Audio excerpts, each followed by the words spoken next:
Welcome to this video. In this video, we are going to see how to SSH into an Ubuntu server that is actually located in AWS cloud. Before, of course, we continue, we need, of course, to have some information and some understanding of what SSH is all about. As you can see from the notes I have here, and you can find this note actually just below the video, SSH stands for what we call secure shell. And it's nothing but just a network protocol that is going to allow you to securely access and manage remote computers over unsecured network.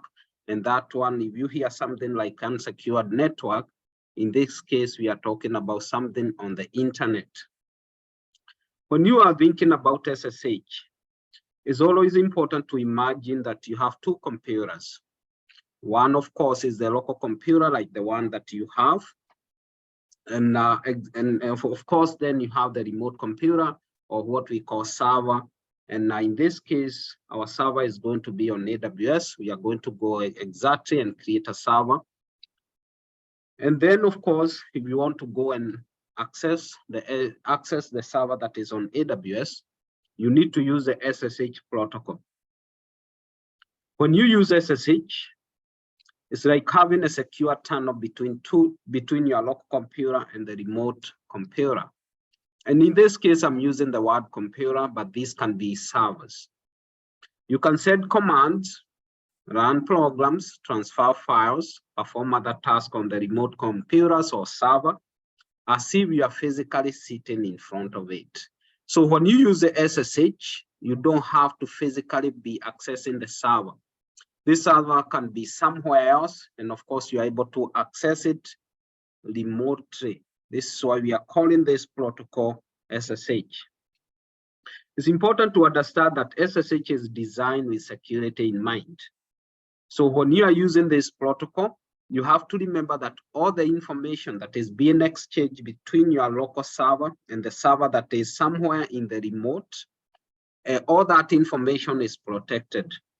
And you have to ask yourself, what do you need to be able to access a server that is somewhere remotely? Of course, you just need password and other information that you might need, include what we call the SSH key and all that. So that information is always going to be encrypted so that, of course, when that information is being transferred through the internet, which is not secure, that information is always going to be secure. And in case it is intercepted, the person that might intercept such information might not be able to see anything because, again, that information is encrypted. This is why SSH is a very important protocol for one to be familiar with. Here is just a diagram. And in this diagram, again, we are saying the same thing. We have a local server or what we call the SSH client. And here we do have a remote server, and this is where, or what we call the SSH server. So this person here, let's say is you can be able to access this server that is somewhere in the remote through SSH protocol. And of course, any information that is going to be exchanged between your SSH client and SSH server is going to be encrypted. So to be able to use SSH, you typically need two servers, as you can see from this diagram. You need the SSH client and you need the SSH server. The SSH client is exactly your computer or the server that you have, that you're accessing. And of course, the SSH server is the one that you're accessing remotely, somewhere that you are not able to access physically. The SSH client is a program that you use on your local computer, of course, or local server to initiate the connection. In our case, we are going to use Visual Studio Code. If you are not familiar with Visual Studio Code, I'm going to show you exactly what it is when we go to the process of creating a remote server so that we can be able to carry out this process. The SSH server, again, this is now the server that is running somewhere remotely. And this can be, in our case, we are going to have this server on AWS cloud. You have to remember that the port for SSH is port 22. So if port 22 is not open, you're not going to be able to access the remote server through SSH. What do you need to know about SSH protocol? You need to know about SSH protocol because this protocol is widely used. It is used by system administrators, developers. It's also used by anyone who needs to access the servers remotely. Let's say you're in New York and you need to access servers that are in California, you can easily do that. Same case that happens, you can be anywhere and you'll be able to access the servers that are in any cloud. Doesn't matter, can be AWS, can be Google. There are many cloud companies today. So for you to be able to access the server that is not physically with you, you need to use the SSH protocol.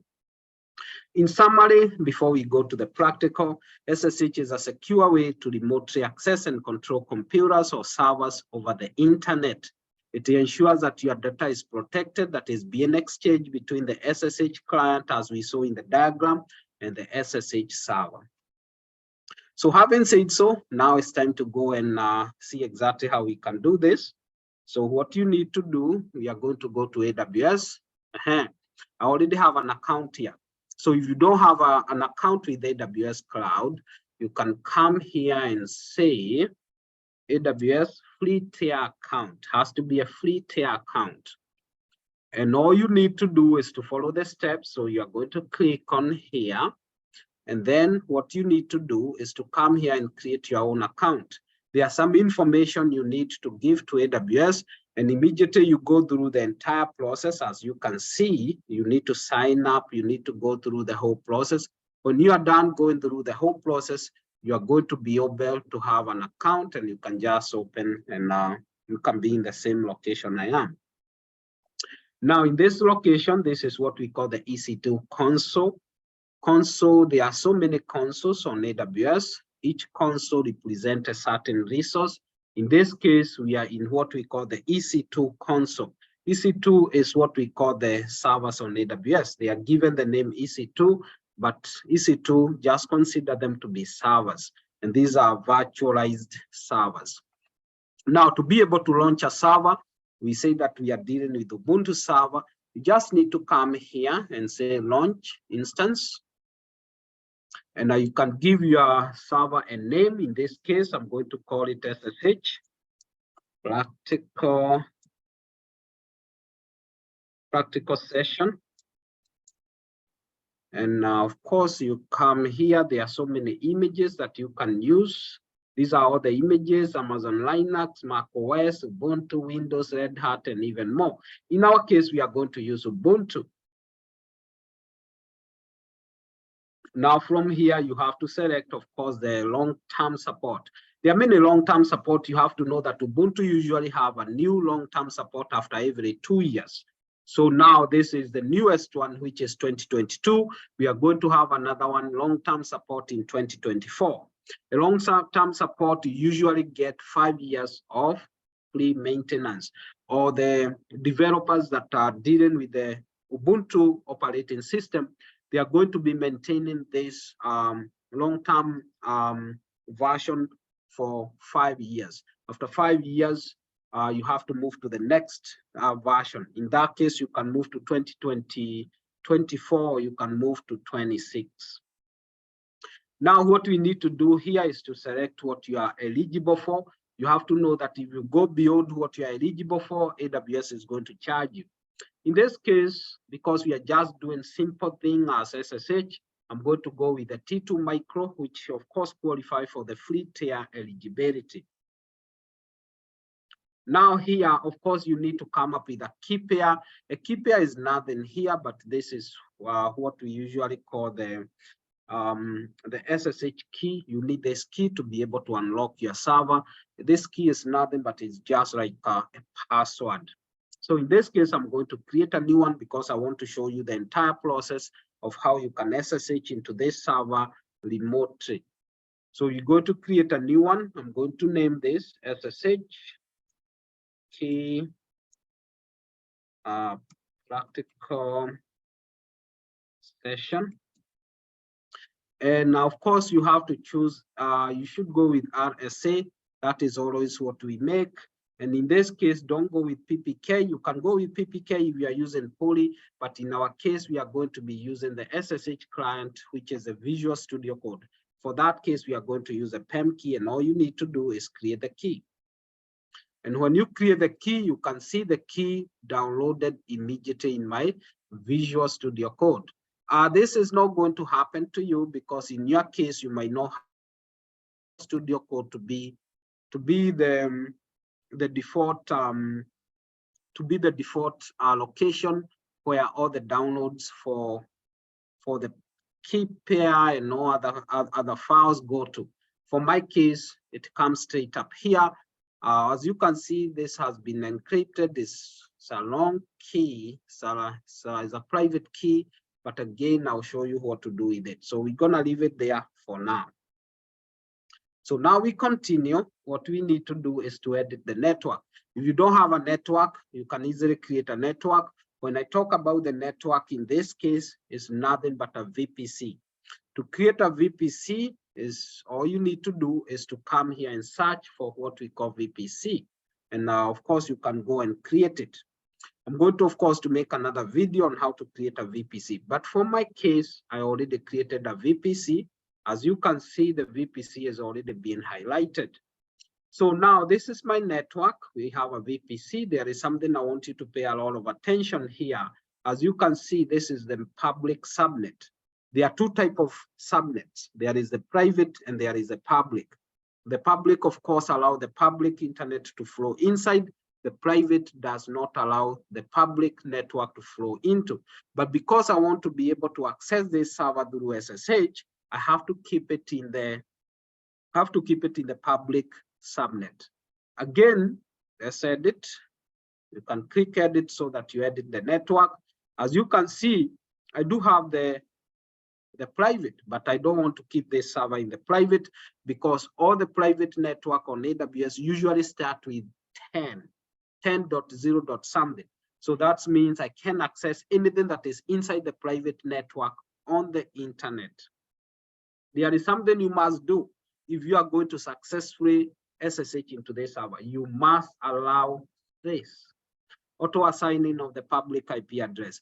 If you don't do this, you are not going to have an IPv4 that is public.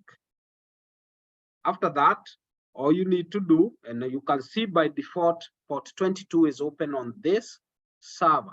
And this is done by AWS by default. We don't need to go and open SSH port because by default is already open. Now we can launch this. When launching, of course, it takes some time because this is a virtualized server. It means that it is going to take some time to initialize. As you can see, it's pending. Status, we don't have any status check at the moment, but there is something I want to highlight for you. If I come here and I click on this square box, you are going to see that, yes, we do have the public IP address that has been given to this server because we enabled this feature. If you look at the private one, you can see it starts with something like 10, and it means that we cannot access any private network through the internet. So now we are going to wait for it to initialize. We can see that now the instance is changing, is in the running state. Now I want us to go to the next step, and this step is the most important one. So we are going to pay a lot of attention here. So what do we need to do here? There are a few things we can do. This is my PEM key that downloaded in the Visual Studio Code. So what I can do is that I'm going to copy this PEM key. I'll copy this PEM key. For your case, your PEM key might go to download, which makes the process even much easier. And I'm going to come here and I'm going to click here and I'm going to put the file name as it is. So as you can see, this is the name of the PEM key. So I'm going to come here and write as it is, SSH-practical-session.PEM. It's a PEM key, as you can see. So the name has to be exactly the name you gave it. Otherwise, if you don't put the name as it is, when we are going to do the SSH, the process will not be able to find this PEM key. So let's double check to make sure the name is correct. So we have ssh-k-practical-session.pem. I'm satisfied with it. You just enter. And here it is the name. Now we come back here. Let's look at where it is.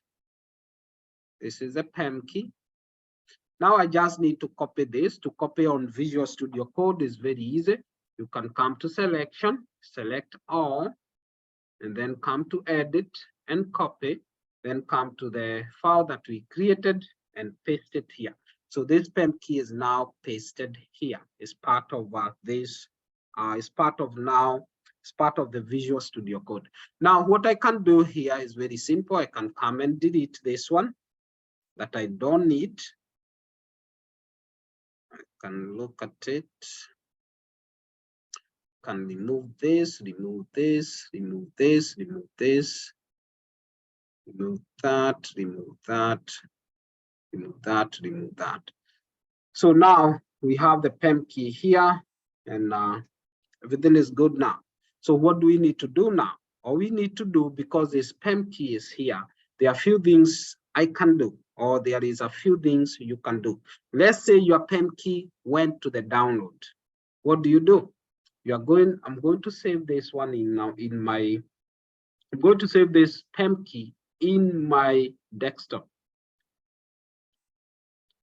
Save it. I just need to click on it. I'll come to the file. Then I'll say save as, and I'm going to put it in the desktop. I'm going to show you exactly how I'm going to do it. Then I'm going to cancel that. I'll minimize this. I'm going to minimize this. Now minimize this. So I'm going to minimize that. Now what I'm looking for is whether I can find the PEM key, and as you can see here is a PEM key. Now the easiest way to do this is to create a new folder. How do you create a new folder? You come here and say a folder, and you can name it as SSH practical session. Now from here, I'm going to move this PEM key inside this folder, and everything is fine now. All I need to do, I'm going to maximize this so that I'm back here. Now what I need to do with this is to come here and right click on it.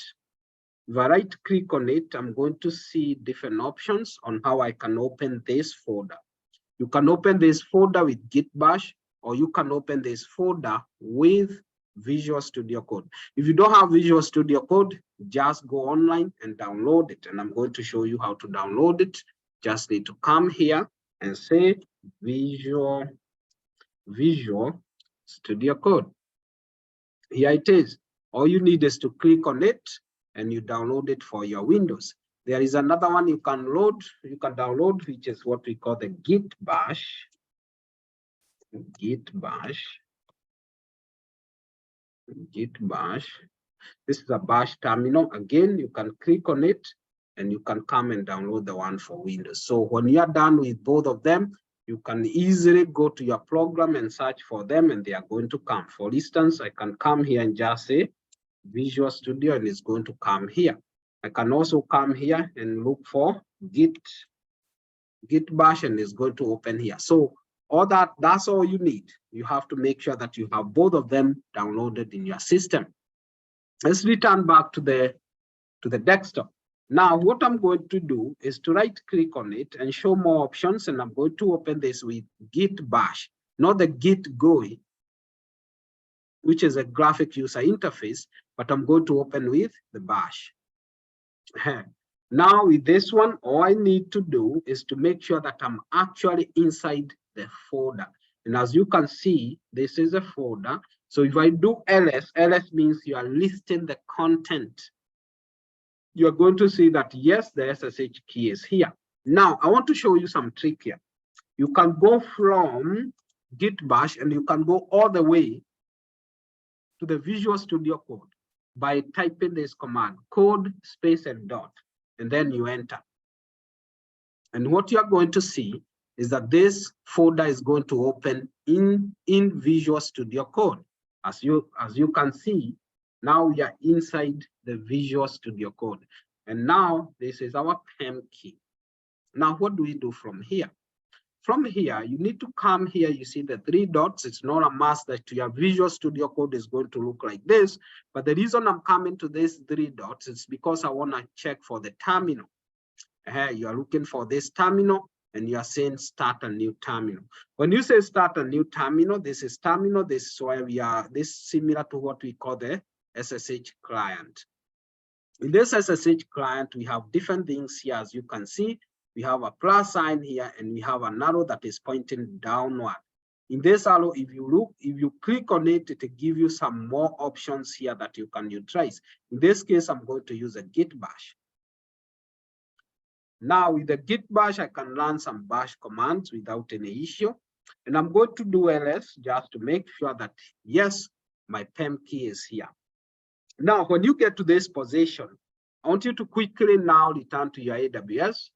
And in your AWS, I want you to pay attention to the server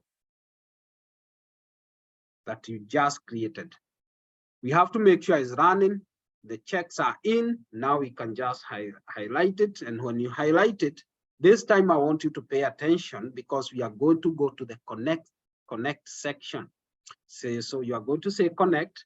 There are different ways you can, of course, connect with this server. You can do EC2 instance connect, session manager, SSH client, and of course, EC2 serial console. In our case, we want the SSH. So now I want you to follow these steps. Open the SSH client, which we did, and that is the Visual Studio Code. Locate your private key file, which we did, and we took it, of course, and all the way to Visual Studio Code. Now you must run this command. Why do you need to run this command? I'm going to explain. So I'm going to copy this command, and I'll take it all the way to my SSH client. And I'm going to enter. If you get an error, it means that your file does not exist. Now, I want to explain something here for you. What is this command doing? We have the chmod, which is a command that we use, especially in Bash, to be able to give permissions to the files and folders. In this case, we are using what we call the binary permission. There are 2 types of permissions. We have explicit permission and, of course, the binary permissions. Here, as you can see, we have binary permissions, and there are 3, 4, 0, 0. So what do they represent? The first number, which is 4, represent permission for the owner. The second one, which is 0, represent the permission for the groups. And of course, the third 0 represent the permission for the others. So now you have to realize that there are 3 types of permissions that we can give to a folder. There is what we call the read, the write, and the execute. The read one always carry 4, is usually 4.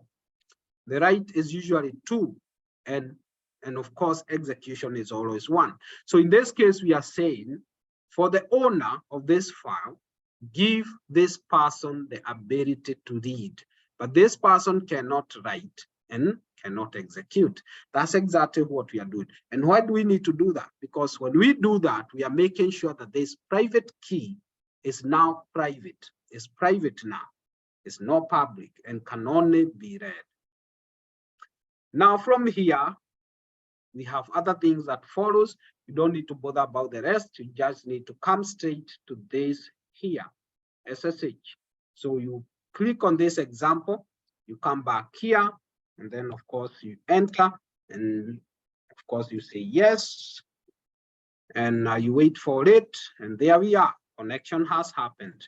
This is exactly how you can connect to a server on AWS from your SSH client or from your local computer or from your local server. That's the process you need to follow. Thank you.